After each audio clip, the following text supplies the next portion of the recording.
Hey guys, how's it going?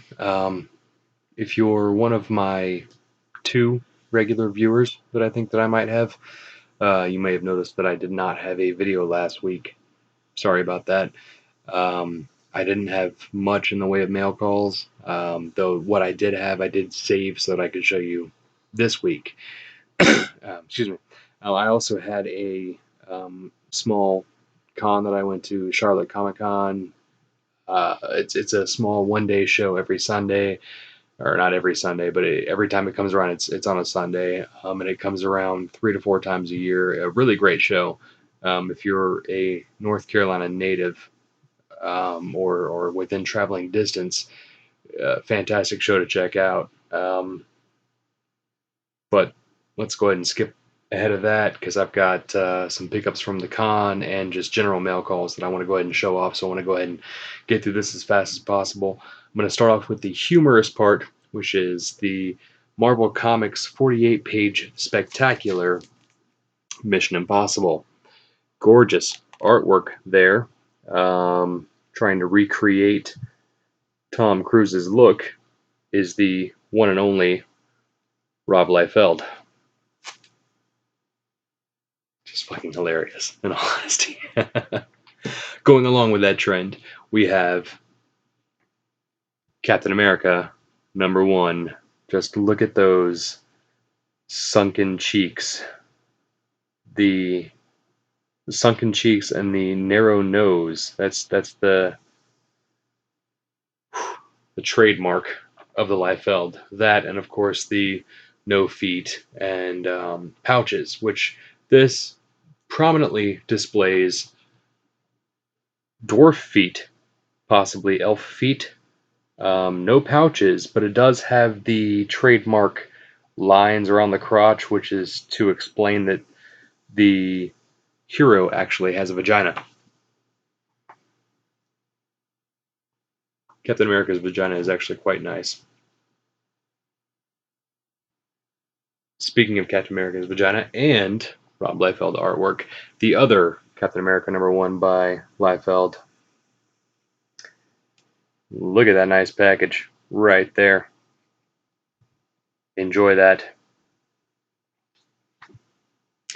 I'll tell you what, though. I picked those up for maybe I think like 20 cents each. If you watched my first video, I was talking about a liquidation sale because a local shop was closing and another one was coming in to the area. Well, that one that was coming into the area was trying to get rid of just extra shit they had laying around. Well, now the shop that's closing is trying to get rid of their extra shit in a big bad way, just like 20 cents per comic, 20 to 30 cents per comic, depending on the way it went down. But I paid like 20 cents each for those. In all honesty, though, Liefeld, as terrible as he is, he somehow still has a following. There's always that guy on the forum or the Facebook group post that's like, well, he's not that terrible, and he makes a living doing off what he loves, and if you can't do it any better, then you shouldn't talk shit. Well, that's fair, but for anybody that watches sports ever, just because you can't do it better doesn't mean you can't talk shit. It doesn't mean that you can't. It's this person's terrible at fucking throwing a football. You can't do it any better than they can, but it doesn't mean that there aren't people out there that can do it better. They should be doing it. This person should not be doing it. Rob Liefeld, stop, man. Although in recent years you've shown a little bit of improvement, but for the most part, still no. All right, moving on. Nick Fury versus Shield. Now, this is part 1 of 6. All I could find is 1 and 4 and 5, and I wasn't going to buy 1, 4, and 5, but I will buy #1, especially when it's some pretty badass Steranko art. Like, this is just a cool cover. Appreciate that. For the 90s kids out there, where in the world is Carmen Sandiego, #1? Probably not special whatsoever, but it's kind of special to me. It's like finding a Street Sharks comic. Definitely take that. Swamp Thing. Got a shitload of it. Swamp Thing. Swamp Thing. You get it. It's a whole lot of Swamp Thing.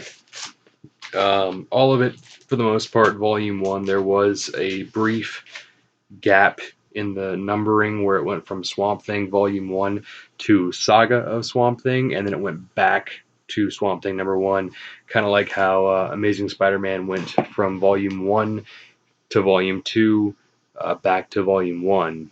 And it when it went back to Volume 1, it kept its legacy numbering, in which case it's a way of saying that Volume 2, it happened, and it is canon in the Amazing Spider-Man legacy, that continuity. All of that shit did happen once it went back to Volume 1. It just they took, so where it went from Amazing Spider-Man Volume 1 issue, I think it was, God, I actually think it was like issue 422, 23, 24, somewhere around there. And then it went to Volume 2, and that picked up at number 1. But number 1 was basically the equivalent of number, whatever the 420, 410s, whatever that one came after. And so it just went based off that numbering scale until Volume 2 ended, and it picked right back up. So the gap was the same amount of numbers of Volume 2. And that's kind of what Swamp Thing did here. So I picked up an ass load. That's a metric, ass load for the Europeans out there keeping track, of Swamp Thing. Couple of cool covers. Here is Swamp Thing number 8. Kind of reminiscent of some of the earlier New Mutants books. Or I should say, the New Mutants books are reminiscent of this, because it's just kind of crazy artwork all over the place. Almost like caveman drawing shit. But I really dig that shit. Just saying. This one right here, one of my favorite cover. Issue 95. 90. No, fuck. Much later than that. This was 2004. A couple other ones after that. Not going to focus on those, though. Going to, again, try to keep moving along. As I mentioned in previous videos, my wife is trying to collect. Not trying to. She is. She's collecting Catwoman now. So I picked up 1, 2, 3, 4, 5, 6, 7, 8. About 8 Volume 1 Catwoman issues for 25 cents each.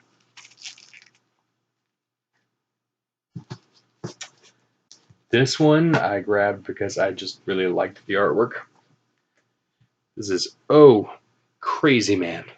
Oh, so crazy. But as you see, there's the come out and play, yay. Right. If you don't know that reference, just stop watching now.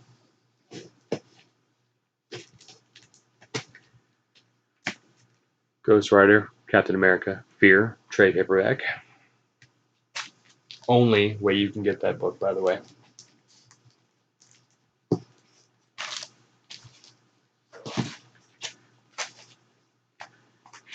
Impulse number 1, which those kind of titles they're starting to get a small following because of the Flash series. This is supposed to be the juvenile Flash, from what I understand.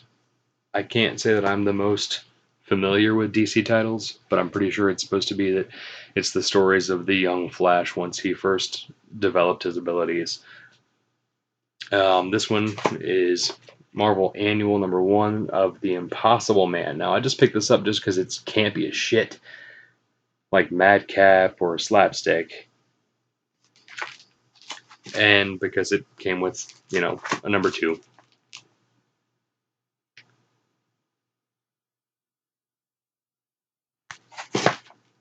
I think it's cool.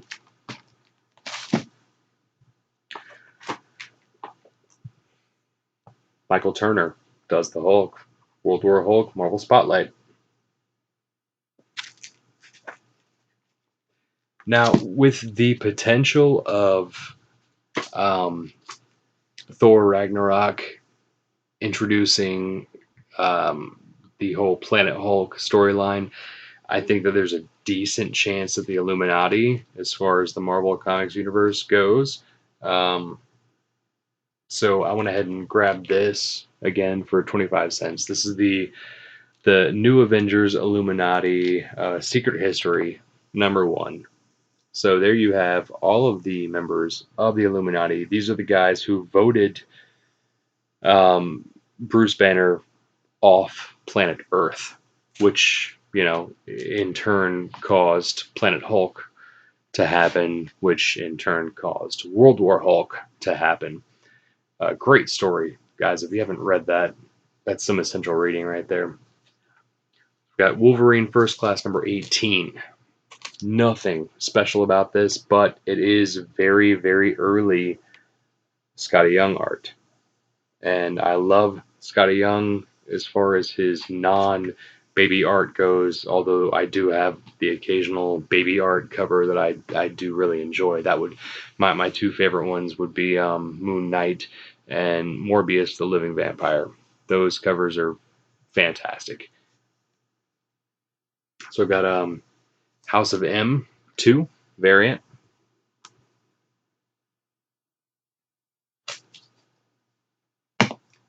I have Thunderbolts #80. This is the magazine cover variant, which, actually, it's not a variant at all.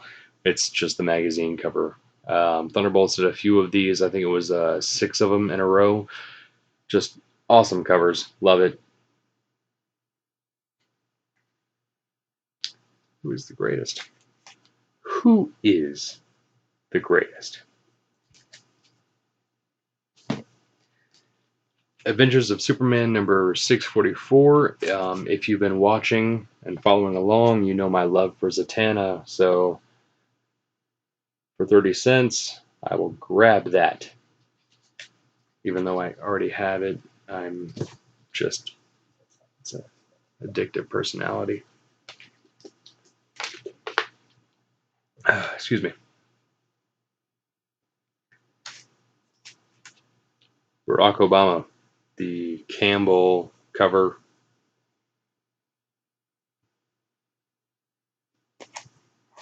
Let that stand where it is. Spider-Man, House of M, #1. It's a 20-cent comic. Now these are not valuable probably at all, like even as a set, but I figured I'd go ahead and pick them up because I really, really dig the artwork, and I think this is Dustin Wynn. I might be wrong. Either way, these really remind me of the Little Gotham series that came out. This is Batman Superman #51 and 52.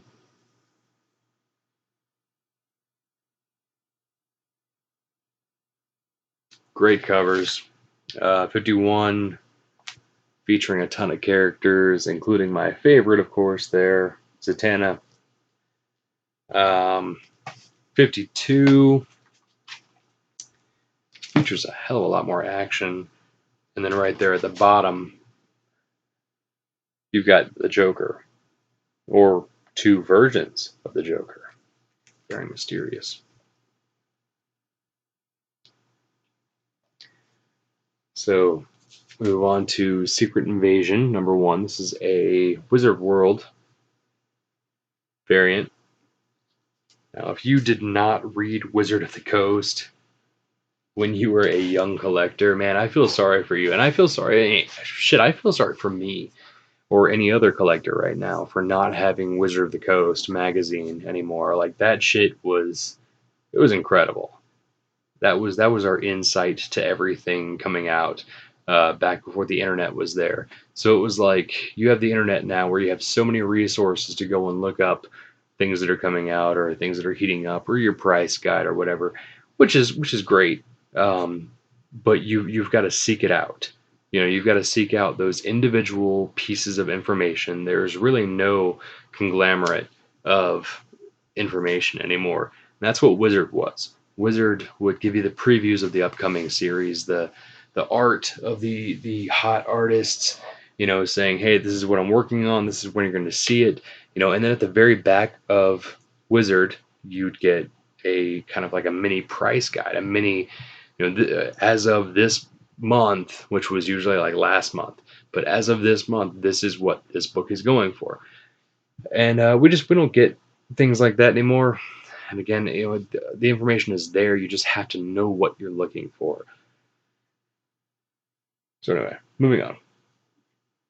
I have no idea why this is being considered a key book, but if you know, please comment. Please comment. I have to know. I want to know why, because eBay has these, and I can't find one in at least very fine shape for less than $10 on eBay.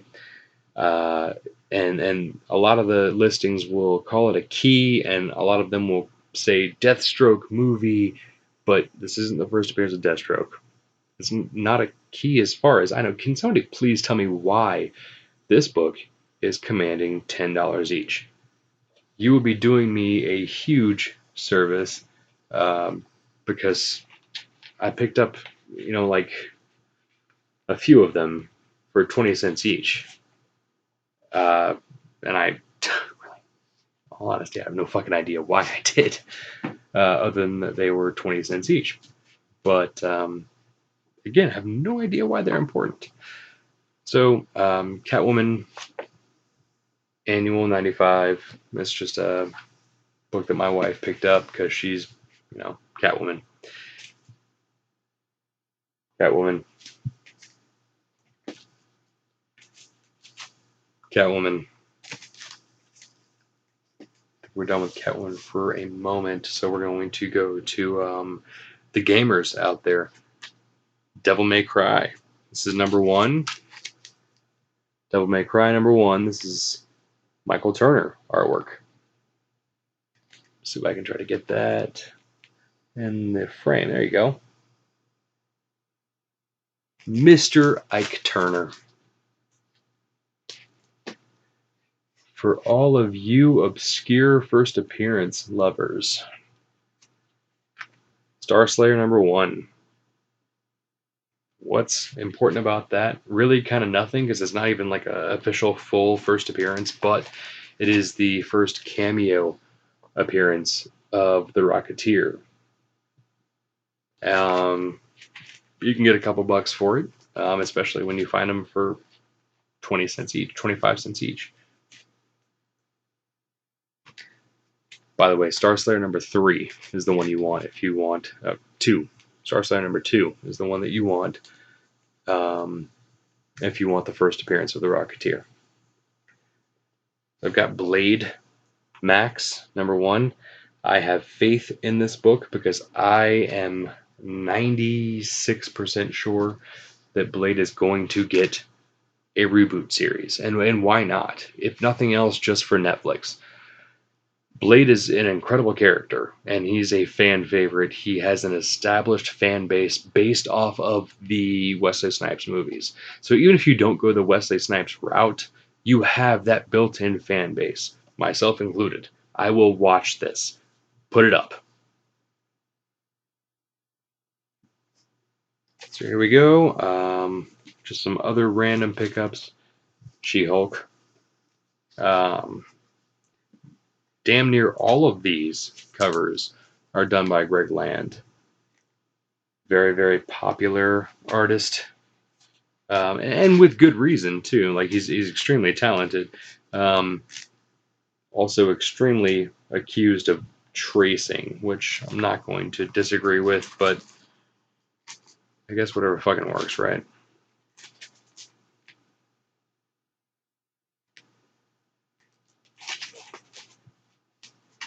Number 4.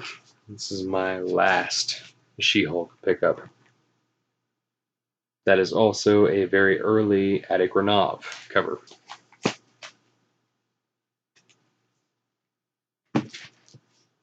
Secret Invasion #1. Another Secret Invasion #1. I've heard rumors that the whole purpose of bringing Miss Marvel into the MCU is to introduce the Skrull. So there's a good chance that trying to pick up Secret Invasion, which is all about that, is a pretty decent investment. So we're going to skip ahead and Marvel Zombies. Just a lot of Marvel Zombies.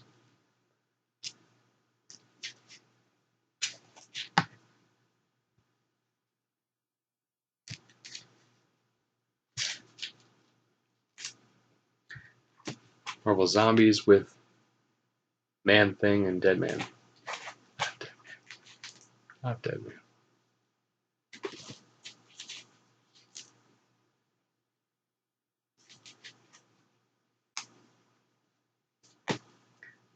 Punisher.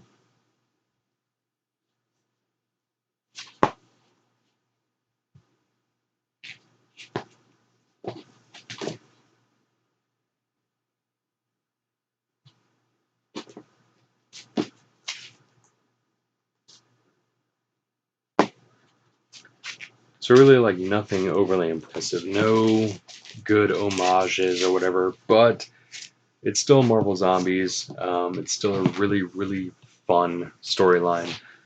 So I will still really, really pick that shit up for 30 cents each. All right, that's pretty much it for like the liquidation and stuff like that pickups. So what I'm moving on to now is the convention pickups or the eBay mail calls, whatever.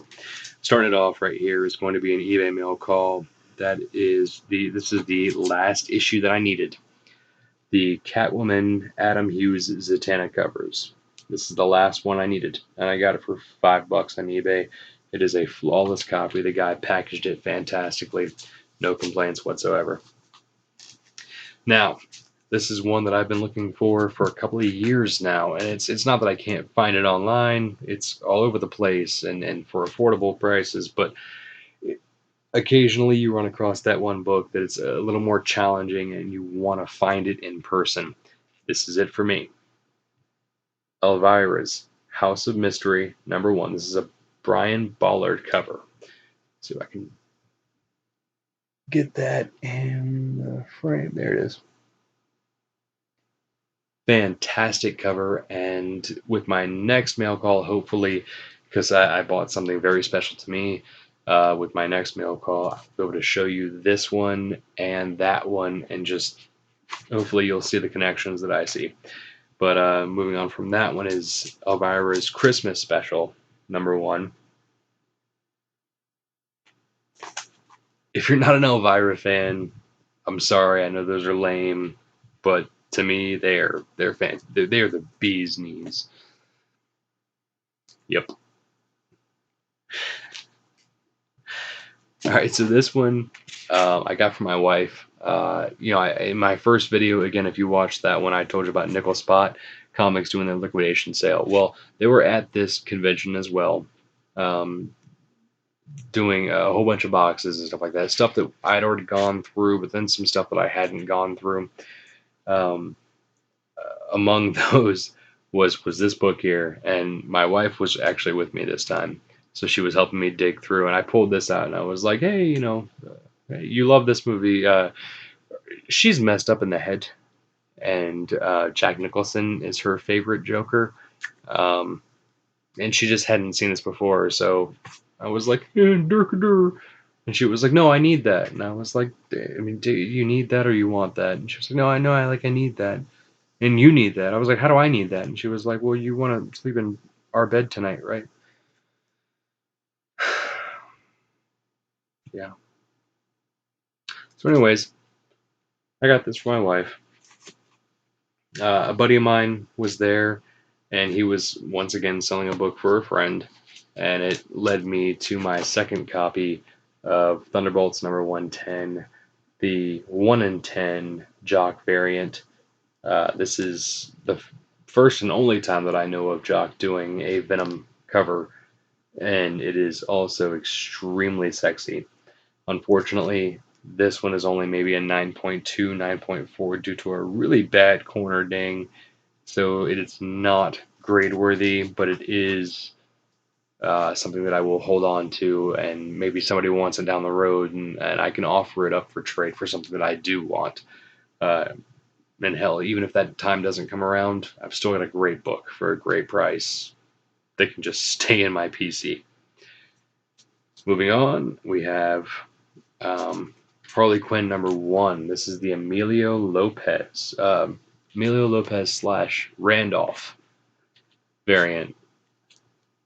Gorgeous, gorgeous artwork. I mean, it's in a sea of Harley Quinn #1 Rebirth variants. I think that one kind of stands out thanks to its simplicity.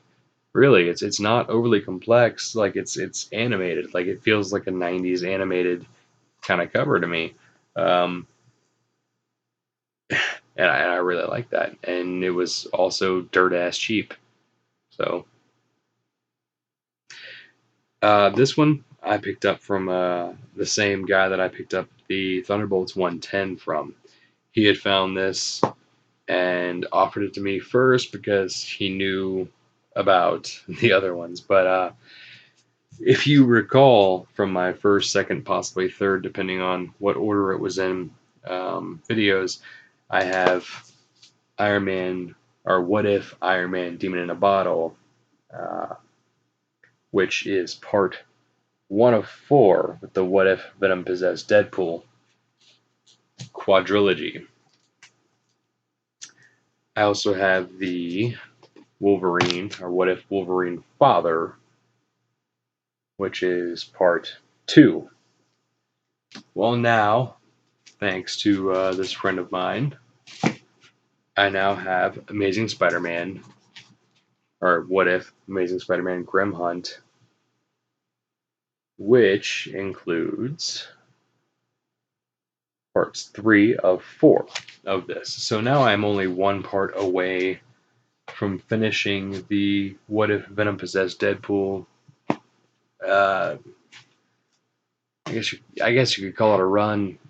To me, it doesn't really count because it's cheating. Like I want my one shot. I want that cover. I want that Scotty Young cover. Unfortunately, with the prices that they're fetching now, that's just never going to happen. So keep it going then. This is Venom, Center Takes All, #3. #3, right. This is the first appearance of the Bride of Venom, and this one was buried in a long box signed by Greg Adams, one of the artists on the team, for $5. I actually went to one of my buddies slash he's a vendor at the show that I go to, that Charlotte Comic Con. He runs Hey Kids Comics, and I ran across. He had an entire run of Center Takes All, and I opened up the bag that was holding all of them and sorting through it, trying to see if he had #3. And he was like, "What are you looking for?" I was like, "#3." And he said, "Well, I've got a. Actually, I saw one at the other booth that was signed for $5." And I was like, "Well, fucking take me there, man. Like, let's go." And he took me there, and I got it. Happy day. Catwoman, #1 for the wife. That was $2, which is probably about retail price for that one, but I haven't been able to find it. This one's like kind of like really fucking cool, like going back to the Elvira books and stuff like that. Bizarre Adventures #34. Cannot tell you what's special about it. Probably nothing, but I really dig it.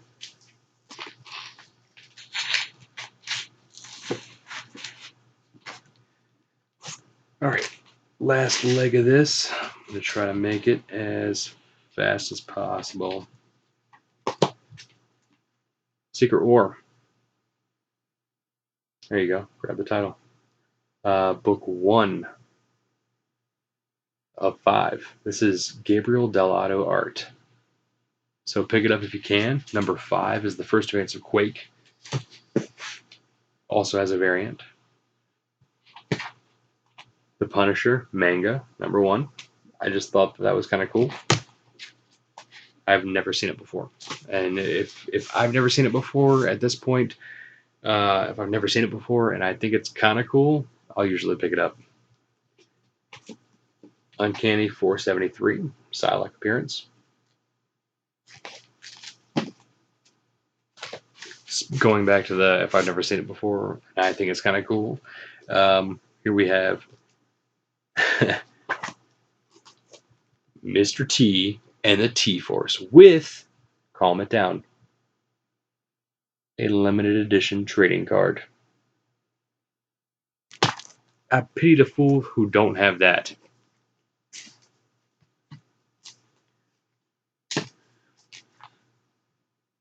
Ghost Rider 1. And we got a random X-Men Legacy Granov cover because he's a fucking brilliant artist.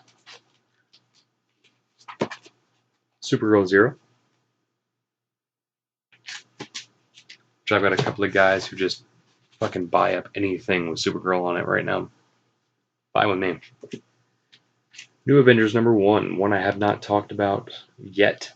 These are some of the books that I hoard, and the reason is because this is the first time that Wolverine appears in comics, and he's actually a member of the team Avengers. Actually, a member of the Avengers. That's what I get for doing this shit with Cottonmouth. Yep. Wolverine is actually a member of the Avengers in this book. First time ever. So I pick it up whenever I can. We're going to talk about storytelling. If you're just a big reader, not so much maybe even a collector, you just fucking read anything that crosses your path. This right here, this is one to go with. Gotham by Gaslight. This is Bruce Wayne, Batman in the 1980s versus Jack the Ripper. You cannot go wrong with that.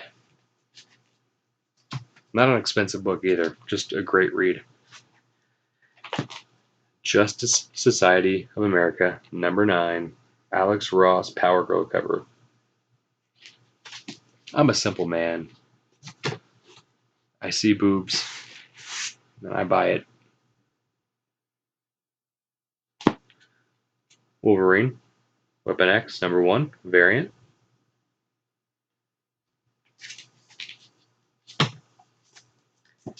Ghosted, #1, variant. And this is actually it for me. Like, I picked up one more book that I'll show you. Aside from that, though, like I probably picked up another 30 to 40 books, and those are all going to be birthday / Christmas presents and stuff like that. But this last book I have to show you is probably going to be one that I never get rid of. I will never slab it either. It's not that kind of book, but I will never get rid of this book. While digging, I was down underneath a table digging through a long box, and my wife was up top. You know, I would pass things up to her, and she'd grab it, you know, and check condition. She'd let me know. I'd be like, all right, cool, like let's keep that, and etc. And there was this one book that I ran across, and it literally made me stop digging, which takes a lot. It takes something really good, and as I've learned, also something really, really, really bad to get me to just stop digging right then and there and be like, hold on, I have to talk about this. This is the worst cover I've ever seen in my entire life, and I have no idea who the artist is. BWS, if anybody knows who that is. But this is god awful. But you've got to see it. You've got to see it. And when I pulled it out, I told my wife, I said the same thing. I did in no way, shape, or form did I even slightly misconstrue that I thought this cover was terrible. I was not like, here, it's so bad, I have to buy it. No, I was like, look at this. You want to talk shit about Liefeld, and so do I. But this is bad. Um, so here I have Marvel Comics Wolverine number 167. What the fuck is that? What is this?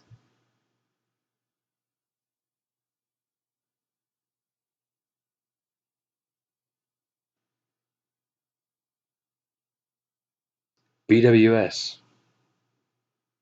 Who are you?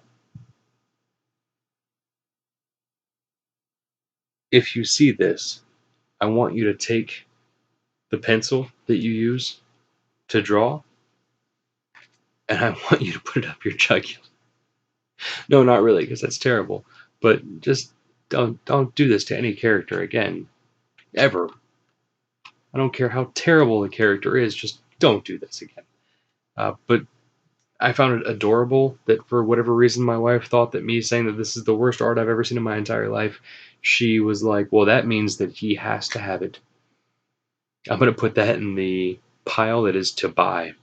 And once I got home, I was like, I actually spent real money on that. I had no bartering in it whatsoever. There was no negotiation. I spent real money on that, which is probably more than anybody can say since it fucking first came out. It's terrible, guys. It's fucking awful. Anyway, that's it for me this week. Thank you for hanging out. Thank you for tuning in. I love both of you. Um, Suggestions, comments, whatever. Subscribe. Click that link right there. I appreciate everybody. Have a good night.